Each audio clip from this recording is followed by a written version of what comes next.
I'm going to call to order the Effingham County BOC Commission. It's 5:04. Let's get one for you. Please stand for the invocation given by Commissioner Bill Jones and remain standing for the pledge. Please bow your heads. Dear Father, we thank you for this opportunity to come together and to work for the citizens of Effingham County. We pray that as we consider these issues, you will give us wisdom and understanding and help us make the best decisions possible. In your name we pray. Amen. I pledge allegiance to the flag of the United States of America and to the republic for which it stands, one nation, under God, indivisible, with liberty and justice for all.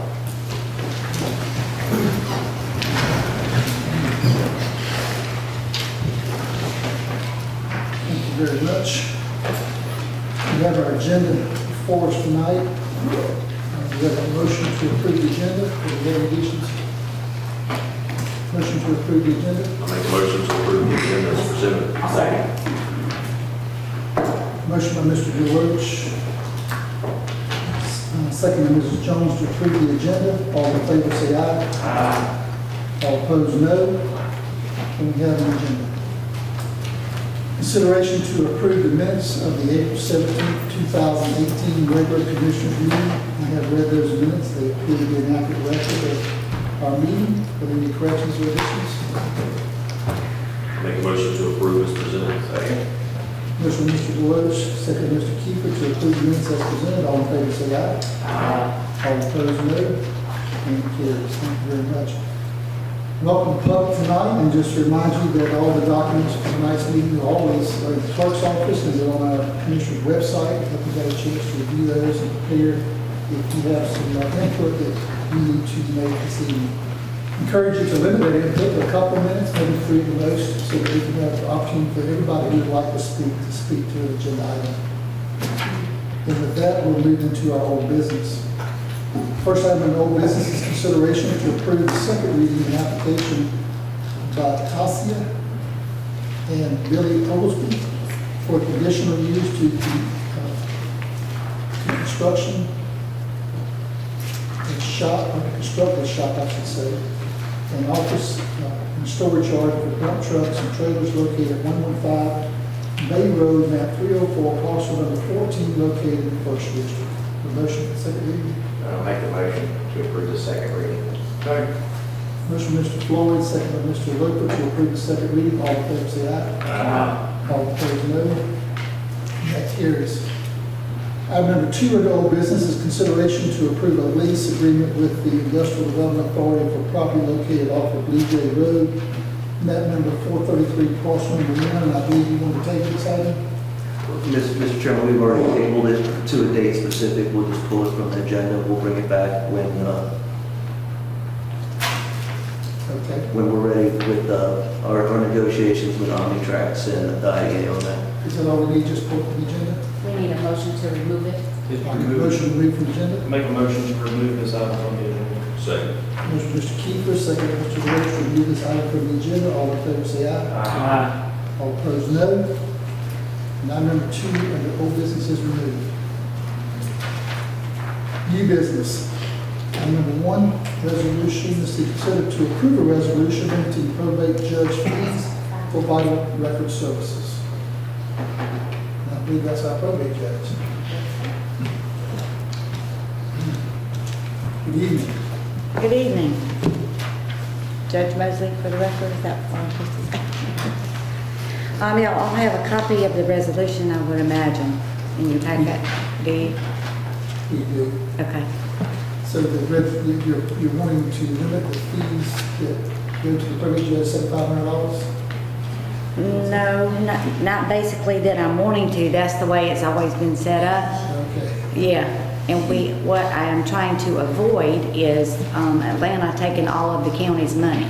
So if we don't have an agreement between the probate judge and the commissioners or with the county, then Atlanta can take the rest of the money from vital records. So these fees will either go to our probate judge or they go to the Atlanta? Is that what you're saying? $7,500 is my supplement. I take $7,500 off the top. If we don't make that $7,500, That's the probate's fee.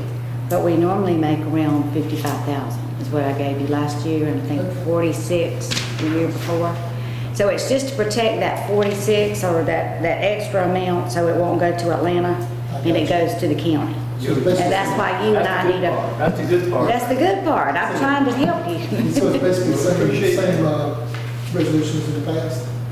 Or is it not? We can't find the one from the past, but that's what, This will be the follow. this is what we've been following, that we think We're it trying to was. document it so that I'm good. So, and I suggest in the future, as you do elections, maybe even if I'm the next probate judge or whatever, that you do one every year so it doesn't get lost in the shuffle. Yeah, it might be something that the director of finance might want to move to make sure we have those contracts in place. Any other questions or discussion? Have a motion to approve the resolution as presented. Make a motion to approve the resolution as presented. Second. Motion, Mr. Kiefer. Second. Do y'all have any questions about vital records in general? Mhm. Do you have any questions about vital records in general? I mean, now's a good time to ask them if you don't understand. No. Birth and death and weddings. Birth and death and weddings. Right. Very good. They're vital. Could be detrimental too. You're gonna have a birth and death. Yeah. Michael, we have some money for it. All right, you have a second, first by Mr. Kiefer, second by Mr. Roper. This is alternative one to the resolution presented. All in favor, say aye. Aye. Opposed, no. Any carries? thank you for bringing that to our attention. I'll make you round call that and how you're going to say exactly, but thank you for bringing that to our attention. Judge Frank. That's what I was thinking. That's good, that's why we did training.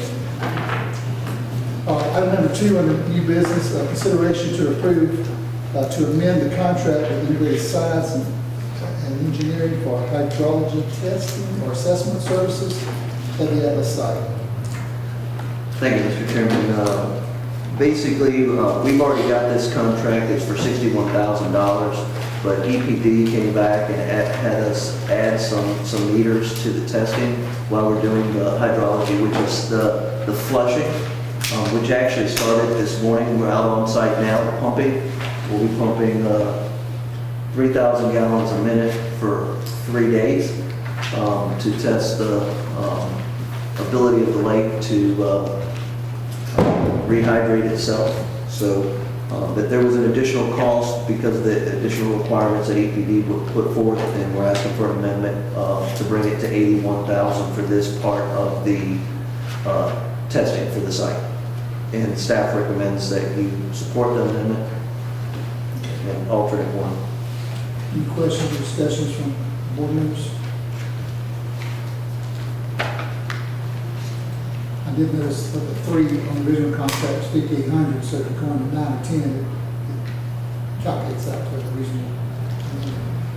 Do I have a motion? Make a motion to approve. Second. Motion by Mr. Loach, second Mr. Loach to approve. And this again is alternate number 1.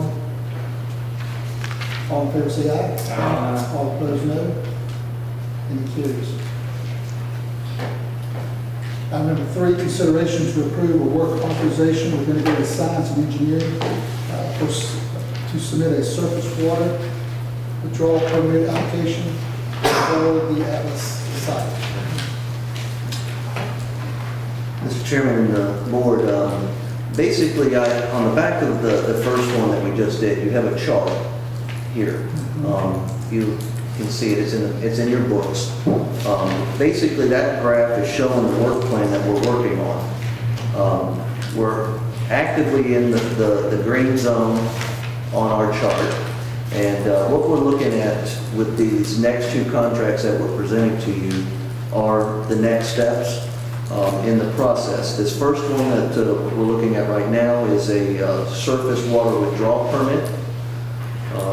This is obviously for drinking water sources you need to do for surface water in the red zone, and basically this is a requirement of EPD. We're requesting a $66,000 contract for that. There is lots of studying and testing that it goes above the initial testing that we've been doing. But I will tell you this, these next two contracts are contingent upon the previous contract being able to meet the standards for us to move forward. If at any point that any of these tests come back where we don't meet the standard, then, these other contracts won't be needed. However, since we're actively doing it, we want to be sure that we can go right to the next step, because as we all know that we're on a very limited timeline. So staff would recommend that you approve this contract with option 1 to do this contract for surface water withdrawal permit application. So if anything falls through on any of the initial ones, not only are the secondary and third not needed, but we won't be held to, they're not required, correct? That's correct. So these contracts are signed by the chair? So will you withhold signing them Until step by until you step. get to that step, or I just curious? What do you- No, I think he could, Or he's authorized to sign it at any point, but there's no, would he not I sign think it? the idea is because of the time frame that's of Keep the this, essence. I get it, I'm not questioning. I thought what you're saying, Yeah. if we approve tonight, what I may do is withhold the signature, but that will allow us to move forward immediately upon, we're trying to get this to the governor's office. Wait, can get you, Right. That's all. As long as we're not bound, I'm assuming the county attorney will look it over, as long as we're not bound by this. that's correct. And I don't know if the contract doesn't contingency that these particulars have to be successful, but maybe it doesn't. Even within the contract, we have the authorization to stop in the midst of the program if any part of it fails to meet the standard that is required for drinking water. Okay. But just kind of for the general public to know, this is, to me, it's exciting because Very usually we're looking at $3.5 million just to reclaim a permit, we had an asset that could do anything with. Now, if we do all these contracts that we approve, and water quality continues on, the withdrawal does well, we have $288,000 in engineering, a couple $100,000 cleanup, so we would reclaim this thing for about $450,000. It's extremely exciting. Yeah. The potential's awesome. we struggle to make lemonade out of this one. Yeah, we finally got some lemonade, so it's exciting to see where we are with it. So we have a contract here, a recommendation for water withdrawal permit application. $66,400. Any other questions on this particular plan? Recommendation option 1 was approval of surface water withdrawal permit application contract with integrated science. Have a motion? Okay. Motion by Mr. Floyd to approve alternative 1 is what I just read. Second. Second, Mr. Roach. All in favor, say aye. Aye. All opposed, no. And it carries. Item number 4 is another contract with Integrated Science, consideration to approve of work, authorization of Integrated Science and Engineering for water quality sampling at that center. Mr. Chairman, this is the final step before we do any kind of design or engineering for a system to actually treat the water and supply it. Basically, this is for applications for GFA. This is not the permitting. This is if we get the permitting. This is applications for GFA as well as the governor's reservoir funds and the efforts that will go into getting the funding to construct the full system and that. And again, this will be contingent upon us getting the surface water permit, but it's putting in place the contract so we can move quickly, so we can go from stage to stage.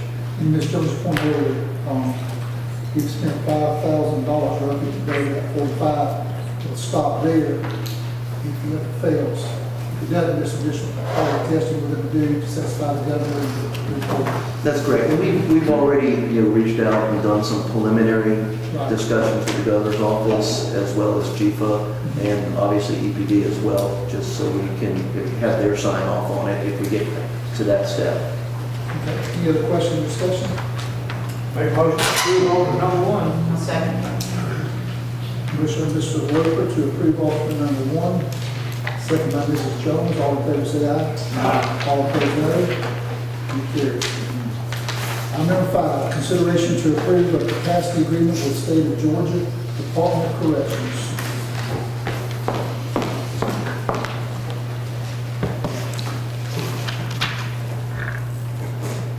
Good evening, Fiona Charlton, Purchasing Agent. The board has an intergovernmental capacity agreement with the Georgia Department of Corrections, which stipulates how many state inmates the county is able to accept and how much compensation the county will receive for housing them. The agreement expires on June 30th, 2018. The county has received the fiscal year 19 agreement from the Department of Corrections, which allows for the prison to house 192 state inmates, for which the county receives $20 per day. The Department of Corrections has sole authority of the transfer of inmates to and from the county prison. As the agreement has been reviewed and approved by the county attorney, staff recommends alternative 1. Is there any difference in this and previous contract as far as quantity or the dollars per day? No, sir. This is just 190. 192. Okay. Do we use all those inmates every day? I mean, do we need that many? Because we don't have to keep that many, and it costs us money every day to keep them. We can't keep them for $20 a day. I know that the warden uses as many as he can.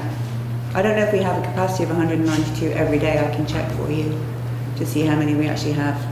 I can help a little bit with that. I think we're averaging about 135 to 140 out on the cruise, but they also utilize some of the ones that stay back for cleaning of the actual prison and as well as helping with the food service agreement that we have with the jail and also the senior center. So I don't think it's 100% Commissioner Loper, but I think that he is maximizing the use of the inmates as best as possible.